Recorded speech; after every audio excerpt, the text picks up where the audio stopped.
Welcome to daily fact. आज हम बात करेंगे सतलुज रिवर के बारे में। बहुत इंपॉर्टेंट टॉपिक है प्रीलिम्स के लिए as well as Himachal point of view से अगर हम बात करें तो क्वेश्चन जो है वो सतलुज रिवर के अराउंड जो है वो हर बार एग्जाम में पूछा जाता है। अगर आप हमारे साथ नए जुड़े हो तो आप हमारे इनिशिएटिव को सब्सक्राइब कर सकते हैं, साथ में शेयर कर सकते हैं। तो सबसे पहले एक क्वेश्चन के साथ शुरुआत करते हैं और आपके लिए एक क्वेश्चन है जिसका आंसर जो है वो आपको कमेंट बॉक्स में करना है कि सतलुज रिवर का जो एंशिएंट नेम है वो क्या है। इसका आंसर जो है वो आप कमेंट बॉक्स में कर सकते हैं। देन उसके बाद हम इसको थोड़ा सा मेंस पॉइंट ऑफ व्यू से भी पढ़ेंगे और प्रीलिम्स पॉइंट ऑफ व्यू से भी पढ़ेंगे। हम देखेंगे कि टॉपिक से किस तरह से जो है वो एग्जाम में क्वेश्चन बन सकते हैं, बोथ प्रीलिम्स और मेंस दोनों में। तो सबसे पहले तो याद रखना ओरिजिन सतलुज का, तो मानसरोवर राकस लेक है जहाँ से जो है वो ये रिवर ओरिजिनेट होती है। अभी आल्टीट्यूड या कितने हाइट पर है वो भी मैटर करता है ये सोर्स। तो याद रखना अराउंड 4500 या हम इसको कह सकते हैं 4570 मीटर जो है वो हाइट है जहाँ से जो है वो ये रिवर जो है वो ओरिजिनेट करते हैं हिमालयाज़ में। और इसका जो लेंथ है अगर हम बात करें कि कितना डिस्टेंस जो है वो एक अनदर इंपॉर्टेंट है इंडस उससे है, तो वो है 80 किलोमीटर। तो अगर मेंस में लिखने के लिए आता है तो हम इसकी शुरुआत कुछ इस तरह से कर सकते हैं कि सतलुज क्या है, एक एंटीसीडेंट रिवर है, पेरिनियल इन नेचर है, जो कहाँ से ओरिजिनेट हो रही है, राकस लेक से। और ये राकस लेक से जो इंडस के बीच में जो डिस्टेंस है वो कितना है, 80 किलोमीटर। तो मेंस की जो है वो एक इंट्रोडक्शन यहाँ से बन जाएगी।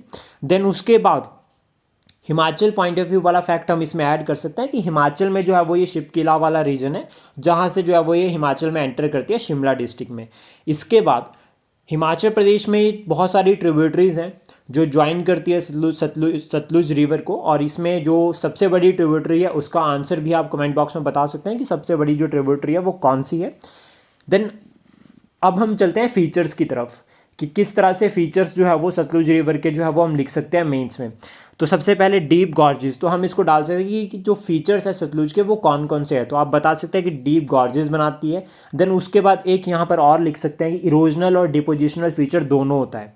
सेकंड पॉइंट थर्ड पॉइंट आप ये लिख सकते हो कि ग्रेट हिमालयाज और अदर हिमालयन रेंजेस है उनके बीच में जो है वो ये क्या करती है, डिफरेंस क्रिएट करती है, यानी कि दोनों को सेपरेट करती है। काफ़ी जगह हम देखेंगे हिमाचल में भी एज वेल एज अगर तिब्बत में बात करें तो ये जो है वो डिवाइड कर रही है माउंटेन रेंजेस को, तो हम इसको जो है वो ऐड कर सकते हैं मेंस में। देन उसके बाद जब हिमाचल में रिवर क्रॉस करती है और कौन कौन सी डिस्ट्रिक्ट से क्रॉस करते हैं वो भी आप कमेंट बॉक्स में बता सकते हैं।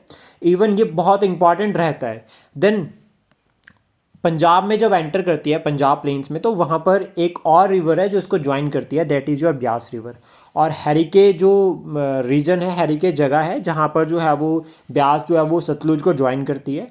और यह सतलुज के ऊपर जो है वो एक इम्पॉर्टेंट डैम भी है, भाखड़ा जो डैम है, ठीक है, कंस्ट्रक्ट किया गया है, जो हाइड्रो पावर इलेक्ट्रिसिटी का मेजर सोर्स है। तो सतलुज के पोटेंशियल और फीचर में हम एक ये भी डाल सकते हैं कि सतलुज रिवर के पास जो है वो हाइड्रो पावर यानी कि रिन्यूएबल एनर्जी का जो सोर्स है वो बहुत ज़्यादा है, और एक ह्यूज पोटेंशियल जो है वो सतलुज नदी के पास है, जिससे जो है वो ग्रीन इलेक्ट्रिसिटी या फिर अगर हम बात करें नॉन रिन्यूएबल सोर्सेज को फॉलो किया जा सकता है। तो ये इंपॉर्टेंट फैक्टर हम इसको भी मेंस में ऐड कर सकते हैं। फिर उसके बाद जब पाकिस्तान में एंटर कर रही है तो हमारे लिए ये इंपॉर्टेंट है कि ये जो है वो इंटरनेशनल बाउंड्री बना रही है। इंटरनेशनल बाउंड्री कहाँ से, फिरोजपुर टू फैजिल का ये रीजन है जिसके बीच में जो है वो ये इंटरनेशनल बाउंड्री बना रही है। तो एक पॉइंट हम और ऐड कर सकते हैं इंट्रोडक्शन में यहाँ से कि सतलुज क्या है कि इंटरनेशनल रिवर है जो भारत की बाउंड्री दो कंट्रीज़ के साथ शेयर कर रही है। फर्स्ट है चाइना और सेकंड है पाकिस्तान। तो ये दोनों पॉइंट्स को भी जो है वो हम सतलुज रिवर में मेंस की इंट्रोडक्शन में ऐड कर सकते हैं। देन उसके बाद जो हमें इंपॉर्टेंट पॉइंट याद रखना है जिसको हम एट द एंड लास्ट में कंक्लूड कर सकते हैं कि सतलुज की जो टोटल लेंथ है वो है 1450 किलोमीटर। उसमें से 1500 किलोमीटर जो है वो भारत में जो है वो रिवर जो है वो फ्लो करती है, इंपॉर्टेंट। देन उसके बाद हम ये भी बता सकते हैं कि सतलुज रिवर की जो इंपॉर्टेंस है वो बहुत भारत और पाकिस्तान दोनों के लिए है, इसलिए सतलुज रिवर जो है वो इंडस वाटर ट्रीटी जो 1960 में हुई थी उसका पार्ट है। Thank you, please support, share and subscribe daily fact.